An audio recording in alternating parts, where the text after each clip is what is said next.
Bila kamu buat apa? Wahai Rasulullah, minta maaf, saya tak tahan ada, saya ambil botol, saya tahan peluh kamu wahai Rasulullah. Wallahi, dia kata, peluh kamu lebih wangi daripada haruman kasturi, dia kata.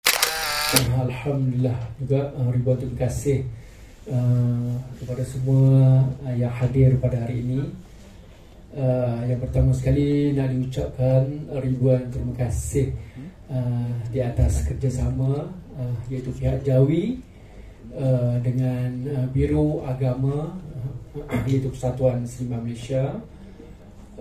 Seterusnya terima kasih iaitu Barisan AJK Exco Seniman Malaysia yang hadir pada hari ini bersama-sama kita. Untuk Datuk Fauzi Hanawi yang hadir bersama-sama kita pada hari ini.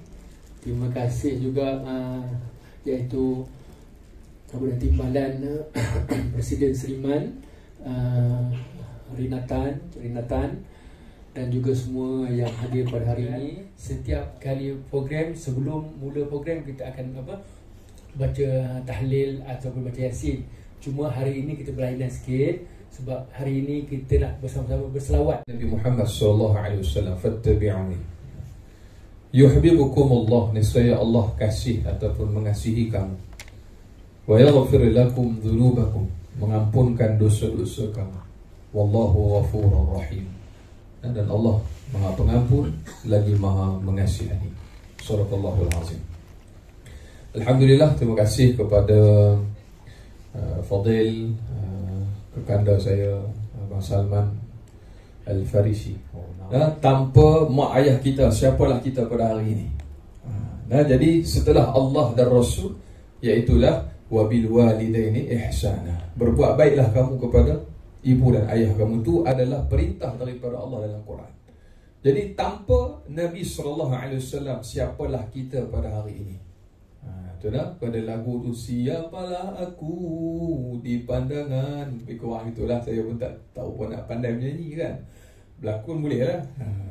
Baik, tu pun kena belajar lagi kelas berlakon. Kalau tanya mama kita, insyaAllah akan senang nak berlakon tu. Berapa puluh tahun dalam industri lakonan.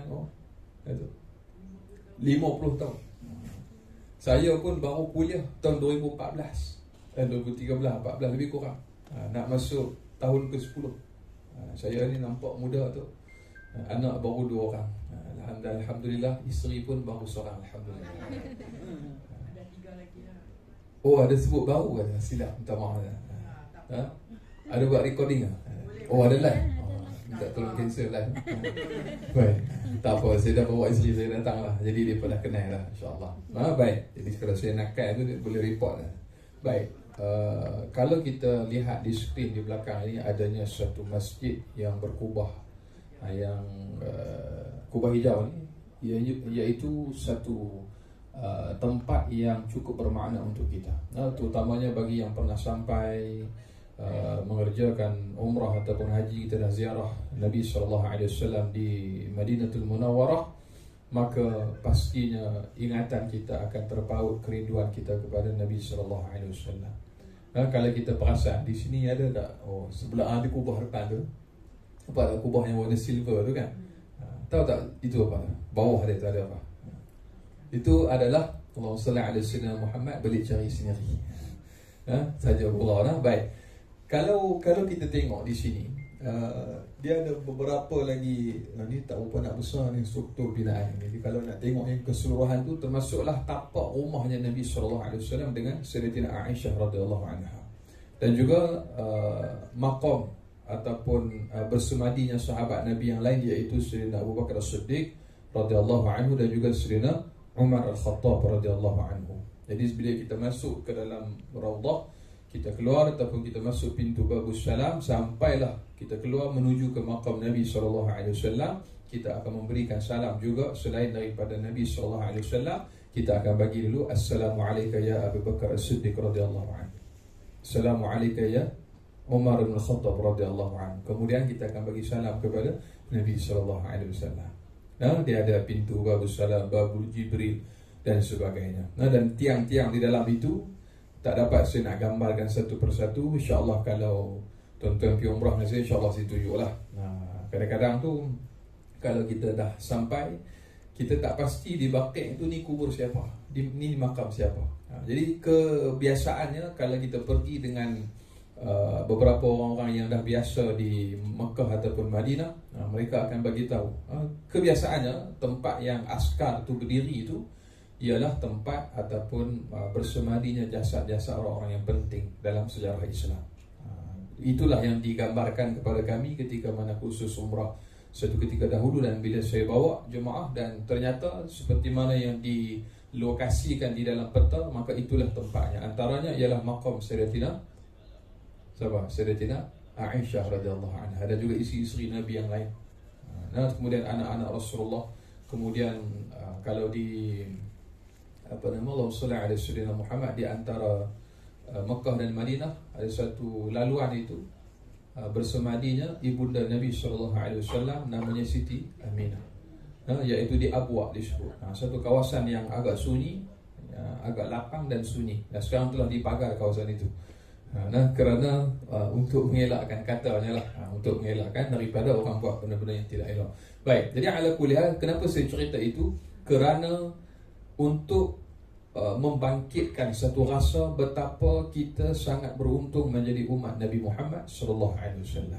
Malam ini tajuknya ialah buktikan cintamu kepada Rasulullah.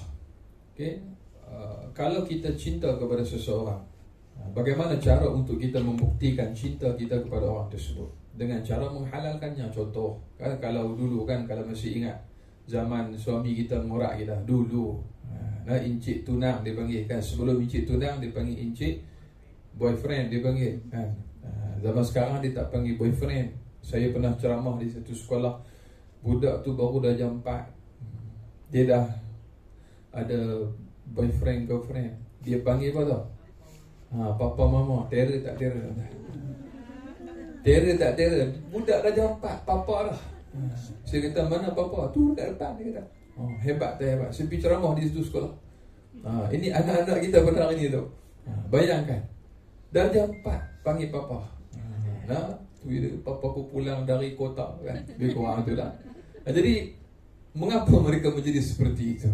Kenapa anak-anak generasi kita buat benda-benda seperti itu? Kerana tidak ada bimbingan. Kalaupun ada bimbingan, tidak seperti yang tidak menepati spesifikasi ataupun piawaian yang diinginkan oleh syarak. Sebab itu kecintaan kepada Nabi SAW berbeza. Saya nak sebut dulu yang pertama pada malam hari ini, why we have to love our beloved Prophet Muhammad. Because cinta ataupun mahabbah ataupun hub disebut dalam bahasa Arab. Hub ni cinta. Kalau mahabbah kecintaan. Kalau muhibbin pencinta. Jadi sikit lah perkataan Arab. Kalau saya salah, minta tolong Ustaz betul kan, lebih kurang lah. Hub ataupun cinta ini, ianya adalah satu perkara yang ada dalam setiap ataupun menjadi satu fitrah manusiawi. Kalau kita Allahumma salli ala sayyidina Muhammad, cinta kepada seseorang, kita akan nampak tanda-tandanya. Jadi begitu juga kalau kita sayang kepada Nabi SAW, apakah tanda-tandanya? Baik, sebelum kita nak tahu tanda itu, kenapa kita kena sayang dan cinta kepada Rasulullah? Baik, ada beberapa sebab. Antaranya disebutkan di sini ada 5 sebab. Yang pertama, kerana Allah SWT sendiri mencintai Nabi SAW. Allah SWT sendiri mencintai oleh Nabi SAW, dan Nabi SAW sangat kasih kepada Allah SWT. Sebab itu bila kita sebut makhluk yang paling dicintai oleh Allah SWT, maka tidak lain dan tidak bukan itulah baginda Rasulullah SAW. Itulah yang disebutkan. Kalau gelaran kepada Rasul-Rasul dan juga Nabi-Nabi ni, mereka ada gelaran. Kalau Nabi Ibrahim AS disebut Khalilullah. Khalil ni maksudnya Allahumma salli ala sayyidina Muhammad, pendamping. Yang disandarkan kepada Nabi Musa AS disebut Kalimullah, yang boleh langsung berbicara dengan Allah SWT. Jangan duk fikir kaifiah pula, cara macam mana. Sebab apa? Laisa kamitslihi syai'. Allah SWT tidak ada satu pun yang menyerupai kepada Allah SWT. Baik. Tu. Dan gelaran kepada Nabi Muhammad sallallahu alaihi wasallam ialah Habibullah, iaitu kekasih Allah. Sebab tu Hijaz dia buat lagu kan. Macam mana tahu lagu dia tu? Dialah Nabi kekasih Allah tu. Dia tak main tu lagu. Dia kena balik study dulu lagu tu kan, nasyid tu. Sudah. Malu rasanya menyatakan cinta kepada Dia kekasih Allah, kerana Dia insan mulia, sedangkan diriku insan biasa. Sambung. Ku pujuk jua hati dan jiwa, meluahkan rasa cinta membara, di dalam pujian ucapan selawat, tanda penghargaan seorang umat. Sambung. Tak ingat saya. Jadi yang pertama ialah Allah Subhanahu wa taala sendiri mencintai Nabi sallallahu alaihi wasallam, dan cinta kepada Rasulullah adalah satu kewajipan. It's not a choice. Ianya bukan pilihan, tetapi it's a must. Ianya adalah kewajipan. Dan siapa yang mengaku cinta kepada Allah, maka dia wajib ikut Nabi Muhammad sallallahu alaihi wasallam. Dalilnya mana? Tadi surah Ali Imran. Itu yang pertama. Baik. Kecintaan Allah Subhanahu wa taala kepada seseorang tergantung kepada sejauh mana orang itu mencintai Nabi Muhammad sallallahu alaihi wasallam. If you want Allah Subhanahu wa taala love you, guide you, help you, you must to follow our beloved Prophet Muhammad sallallahu alaihi wasallam. Sudah baik. Boleh tahu nak cakap putih ke? Baik. Baik, jadi Rasulullah sallallahu Muhammad. Yang kedua ialah kecintaan kepada Rasulullah tanda sempurnanya iman seseorang. Itu yang kedua. Mana dalilnya? Wallazi nafsi biyadihi la yu'minu ahadukum hatta akuna ahabba ilaihi min nafsihi wa malihi wa walidihi wan nasi ajma'in. Nabi SAW bersabda, demi jiwaku dalam kekuasaannya ya Allah, tidaklah sempurna iman seorang daripada kamu sehinggalah aku, yakni Nabi SAW, lebih dicintainya berbanding dirinya, al-mal, hartanya, anaknya dan manusia seluruhnya. Hadis sahih riwayat Imam Bukhari. Rupanya antara penghalang seseorang mencintai Nabi sallallahu alaihi wasallam boleh jadi sebab hartanya.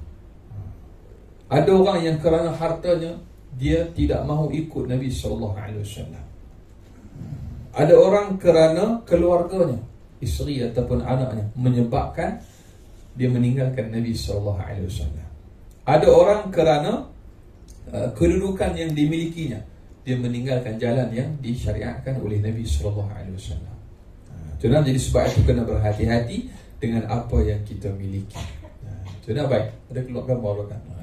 Baik, ini adalah selingan saja. Saya pun duduk standby slide tadi. Senang sebab takut mengantuk. Dia tengok slide. Baik. Saya duduk cari gambar. Saya pergi umrah dulu nak tunjuk tempat. Antaranya tempat Nabi SAW lahir. Di mana Siti Aminah, ibunda yang mulia, melahirkan Nabi SAW. Senang cerita.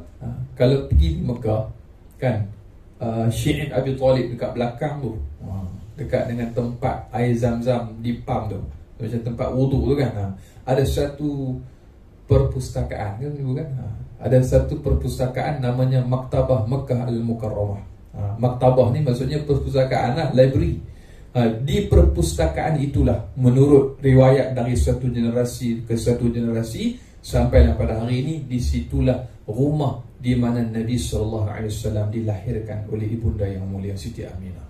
Dan depan sikit, tak jauh daripada rumah ataupun perpustakaan itu, ialah rumahnya Nabi SAW dan juga Sayyidatina Khadijah. Sekarang tak ada lah, tapi tapak tu tak jauh, beberapa tile je boleh kira. Dan tak jauh juga dari situ ialah rumah Abu Jahal. La'anatullah, Abu Jahal. Dekat je, tak jauh. Abu Jahal ni ada cerita dengan Nabi SAW. Kelakar cerita dia, tapi nak cerita juga lah. Lagi kita sambung. Baik. Satu hari, pasal sekarang musim hujan kan, nak cerita sikit. Satu hari ni hujan lebat. Mekah ni jarang hujan lebat, tapi hujan sangat lebat, sehingga menimbulkan satu keterujaan kepada Rasulullah dan juga para sahabat, dan juga termasuklah musuh-musuh Nabi SAW pada ketika itu. Hujan ni memang lebat ni bukan kaleng-kaleng kata orang kampung, bukan biasa-biasa, memang lebat sungguh, sampai tak nampak apa. Lalu kata Abu Jahal dalam hati dia, duduk dalam rumah, dia kata kalaulah sekarang ni, dia kata waktu hujan ni, mesti dia kata semua orang tengah berehat dalam rumah, dia kata. Tapi dia kata kalaulah ada someone ataupun somebody yang ketuk aku punya pintu, dia kata, aku akan tunaikan apa sahaja yang dia nak. Ni dia pergi monolog, lebih kurang dia bermonolog dengan diri dia. Orang tak ada kerja, duduk sembang, cakap musuh. Dia kata mustahil kot ada orang keluar waktu jadi. Dia kata hujan lebat ni. Tiba-tiba lepas dia habis sebut tu, tiba-tiba pintu rumah dia diketuk. Lalu bila dia buka pintu, dia tengok Nabi SAW sedang berdiri di depan pintu rumah dia. Dia pun terus tutup balik pintu dia. Allahumma salli ala sayyidina Muhammad. Dia kata, ish, Muhammad ni dia tak boleh pakai. Dia kata, waktu macam ini pun dia boleh datang rumah aku, dia kata. Lalu apa yang berlaku? Allahumma salli ala sayyidina Muhammad tu perangai Abu Jahal. Kita jangan jadi Abu Jahal, tidak menunaikan janji. Jadi kalau ikutkan, dia mesti tunaikan. Itu antara khususiat ataupun dan juga disebut irhas Nabi SAW. Keistimewaan yang Allah Ta'ala berikan kepada Nabi SAW. Jadi kenapa kita kena cinta Rasulullah? Yang kedua, kerana kesempurnaan iman. Dan yang ketiga ialah kesempurnaan Nabi SAW adalah satu perkara yang kita patut mencintai baginda SAW. Kalau ditanya siapakah manusia paling sempurna, Nabi Muhammad SAW. Kita bau badan kita, kotoran yang ada pada tubuh kita disebut kotoran tu tak? Tetapi tidak bagi Nabi SAW. Dan kalau kita buka dalam beberapa riwayat-riwayat, termasuklah dalam kitab Syama'il Muhammadiyah Ibn Tirmizi, pernah satu ketika Nabi SAW berbekam. Pernah bekam? Dan yang mana yang tak pernah bekam, silakan pernahkan diri anda. Saya pun baru minggu lepas pergi bekam. 2 bulan, 3 bulan sekali. Bagus, setahun 3 kali, 4 kali. Buatlah bekam. Kalau boleh, pilih tarikh yang Nabi buat bekam. Dia ada tarikh, dia tanya lah abang tu, bang, bila tarikh yang best buat bekam? Dia akan recommend kepada kita. Saya tak buat bekam, saya bukan toke bekam. Jangan buat kata saya tak. Baik. Pernah satu ketika Nabi SAW berbekam. Dan saya tak ingat nama sahabat yang bekam Nabi SAW. Satu orang yang hikmat dengan Rasulullah. Lalu ketika mana selesai darah itu dikumpulkan, Nabi SAW perintahkan kepada sahabat yang berbekam itu. Dia kata, darah aku ni sila buang. Sebab dia tanya Rasulullah nak buang di mana. Lalu Nabi kata, buang di tempat yang siapa pun tak nampak, tak tahu. Lalu sahabat tu pun pergi, berlalu daripada Nabi SAW, dan dia pun balik. Bila balik jumpa dengan Nabi SAW, Nabi kata, kamu dah buat seperti yang aku perintahkan? Naam ya Rasulullah, saya dah buat. Sami'na wa ata'na. Saya dah buat. Lalu di mana kamu buang? Kata Nabi SAW. Mula-mula tu dia takut nak beritahu. Dia senyap, dia kata, di mana? Nabi tanya. Di tempat yang orang tak tahu, dia kata. Di mana? Nabi kata. Aina di mana? Dia kata di sini. Dia pun tunjuk perut dia. Rupanya dia telah makan ataupun telan semua darah Nabi SAW. Allahumma salli ala sayyidina Muhammad. Lalu apa jawab Nabi SAW? Nabi kata, tidak akan tersentuh neraka Allah, api neraka Allah, orang yang darahnya bersama dengan darahku. Nabi kata. Sadaqa Rasulullah SAW. Bayangkan, darah Nabi bukan kotoran. Kita ni kalau bekam, orang pun geli nak tengok. Tu nak baik. Kemudian ada lagi peristiwa yang lain. Nak sebut kesempurnaan Nabi SAW. Perlu Nabi pernah satu ketika, Nabi sampai dalam peristiwa hijrah. Nabi bermalam di rumah Abu Ayyub Ansari, kan? Abu Ayyub. Pada ketika itu Allahumma salli ala sayyidina Muhammad, Nabi minta izin untuk bermalam. Dan apa yang berlaku tu pun sebab unta Nabi berhenti di situ. Sebab semua orang berebut. Tala'al badru alaina min thaniyatil wada' wajib syukru alaina mad'a lillahi da'. Tu antara syair puji-pujian yang penduduk Ansar ataupun penduduk Madinah berikan kepada Nabi dan juga umat Islam yang sampai ke Madinah ketika berhijrah. Lalu semua orang pakat berebut nak bawa Nabi bermalam di rumah mereka. Apa yang berlaku? Allahumma salli ala sayyidina Muhammad. Nabi kata, di mana untaku berhenti, di situlah aku akan bermalam. Unta Nabi ni cerdik. Baik. Nabi ada banyak haiwan peliharaan, termasuklah dan riwayat kucing, walaupun riwayat tak kuat. Nabi ada kucing namanya Mu'izzah. Pencinta kucing. Kami pernah berlakon cerita kan. Cerita apa tu? Kucing tu Miki saya duduk tengok kan, duduk nangis dengan mak saya di rumah. Kentui lah. Baik. Mati kan kucing tu? Mati? Mati. Siap. Saya pun pencinta kucing juga. Tapi nak beritahu, Nabi ada banyak haiwan-haiwan yang disebutkan dipelihara oleh Nabi SAW. Antaranya keldai milik Nabi, unta milik Nabi. Semuanya ada nama masing-masing. Itulah kuda milik Rasulullah. Baik, apa yang berlaku? Allah SAW Muhammad, satu ketika Nabi SAW tidur di bahagian atas rumah orang Arab ni. Dia bertingkat. Pernah tengok orang Palestin punya rumah? Orang Palestin, orang Mesir kan, dia ada 3-4 tingkat rumah. Sebab apa? Tingkat yang bawah cicit, hak atas ni cucu, yang atas ni atuk dia, hak yang atas ni moyang. Jadi semua satu generasi duduk di satu rumah yang sama. Dan siapa yang ada bajet lebih buat rumah itu. Lepas tu jadi isu mertua versus menantu. Yang ni moyang versus cicit. Dan semua ada dalam tu. Sebab tu orang Palestin, apabila mereka dibom oleh Zionis la'anatullah, maka habis satu generasi itu akan meninggal. Dan itu jahat. Kezaliman yang berlaku kepada orang Palestin. Mereka target orang-orang yang antaranya ulama, orang besar. Jadi bila dibom satu building atau pembangunan itu, satu generasi akan hilang semua. Jadi baik, itu jahatnya mereka. Baik. Dapatlah gambaran tu. Jadi Allah SAW Muhammad, maka apa yang berlaku? Peluh Nabi menitik. Ketika Nabi tidur tu, waktu tu panas. Satu orang sahabat, dia telah Allah SAW Muhammad merasakan ada air yang mengalir, yang ni peluh Nabi SAW. Waktu tu panas. Bila menitik tu, kena muka dia.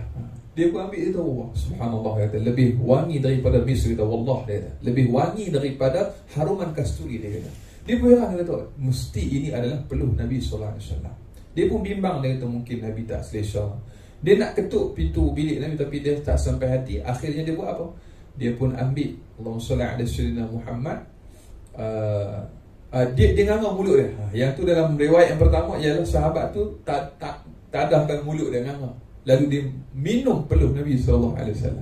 Dalam riwayat yang lain, Ummu Sulaim, kalau saya tak silap, dia ambil botol minyak atar, dia tahan peluh Nabi. Waktu itu Nabi sedang tidur pada satu musim panas. Dia tahu, wahai Rasulullah, ketika Nabi terjaga, sebab Nabi perasan ada orang sentuh tangan Nabi SAW. Dia kata, kamu buat apa? Wahai Rasulullah, minta maaf, saya tak tahan, ada saya ambil botol, saya tahan peluh kamu, wahai Rasulullah. Wallahi, dia kata, peluh kamu lebih wangi daripada haruman kasturi, dia kata. Saya nak ambil, dia nak buat minyak atar, minyak wangi. Nabi tak marah dah. Itu bagaimana sahabat memuliakan Nabi SAW. Kita pernah tahan peluh suami kita.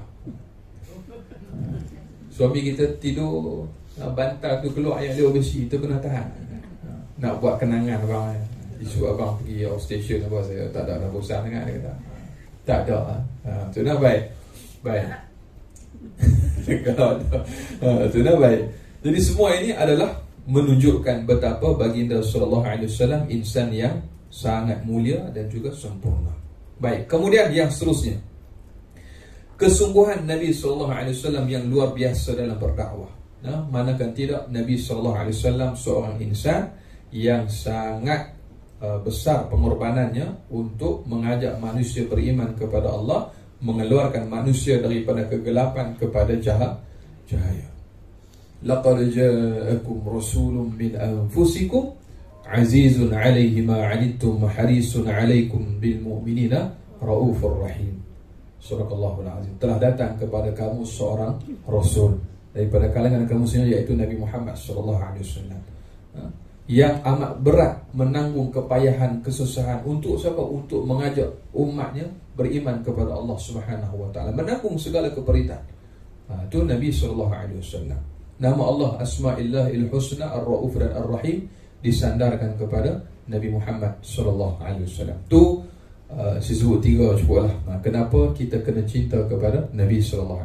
Di belakang setiap perkara yang Nabi tunjukkan kepada kita, bermula daripada Nabi tidur sampailah Nabi bangun daripada tidur, dan sampai Nabi tidur balik, disebut surah sirah dan serirah Nabi SAW. Apakah caranya ataupun kaedahnya yang ditunjukkan oleh Nabi SAW kepada kita? Contoh, luaran Nabi, dalaman Nabi, dan juga fikir, risau, bimbangnya Nabi SAW kepada umat. Itu semua adalah perkara-perkara yang disebut sebagai sunnah, sama ada perkataan, perbuatan ataupun diamnya Nabi SAW. Nabi kata apa? Nabi suruh kepada kita